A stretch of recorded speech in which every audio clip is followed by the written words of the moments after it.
दानव केकड़ा। हिमालय के किसी सरोवर में कभी एक दानव केकड़ा निवास करता था। हाथी उसका सबसे प्रिय आहार था। जब भी हाथी के झुंड उस सरोवर में पानी पीने अथवा जल क्रीड़ा के लिए आते तो उनमें से एक को वह अपना आहार अवश्य बनाता। चूंकि हाथी समूह के लिए उस वन में जल का कोई अन्य स्रोत नहीं था, अतः गजराज ने अपनी गर्भिणी हथिनी को दूर किसी प्रदेश में भेज दिया कि कहीं गलती से हथिनी उस दानव केकड़े का ग्रास न बन जाए। कुछ ही महीनों के बाद हथिनी ने एक सुंदर और बलिष्ठ हाथी को जन्म दिया। जब वह बड़ा हुआ तो उसने अपने पिता का ठिकाना पूछा और यह भी जानना चाहा कि आखिर उसे इतने दिनों तक पिता का वियोग क्यों मिला था। जब उसने सारी बातें जान ली तो वह माता की आज्ञा लेकर अपने पिता से मिलने हिमालय के उसी वन में आ पहुंचा। फिर उसने पिता को प्रणाम कर अपना परिचय देते हुए उस दानव केकड़े को मारने की इच्छा व्यक्त की और इस महान कार्य के लिए पिता की आज्ञा और आशीर्वचन मांगे। पिता ने पहले तो उसकी याचना ठुकरा दी, किंतु बार बार अनुरोध से उसने अपने पुत्र को पराक्रम दिखाने का अवसर दे ही दिया। पुत्र ने अपनी सेना तैयार की और अपने शत्रु की सारी गतिविधियों का पता लगाया।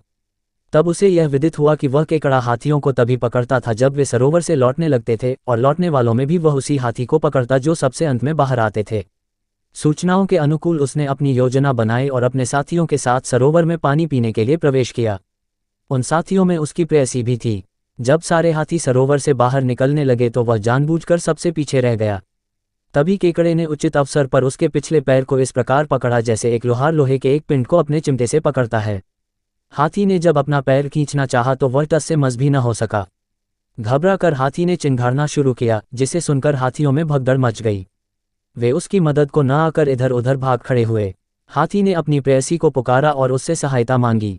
प्रेयसी हाथी को सच्चे दिल से प्यार करती थी। तत्काल अपने प्रेमी को छुड़ाने के लिए उसके पास आए और केकड़े से कहा, तू है एक बहादुर केकड़ा, नहीं है तेरे जैसा कोई दूसरा, हो वह गंगा या नर्मदा, नहीं है शक्तिशाली तेरे जैसा कोई बंदा। मादा हाथी की प्यार भरी बातों से प्रसन्न हो केकड़े ने अपनी पकड़ ढीली कर दी। तभी हाथी ने प्रसन्नता भरी चिंगार लगाई, जिसे सुनकर सारे हाथी इकट्ठे होकर उस केकड़े को ढकेलते हुए तट पर ले आए और पैरों से कुचल कुचल कर उसकी चटनी बना दी।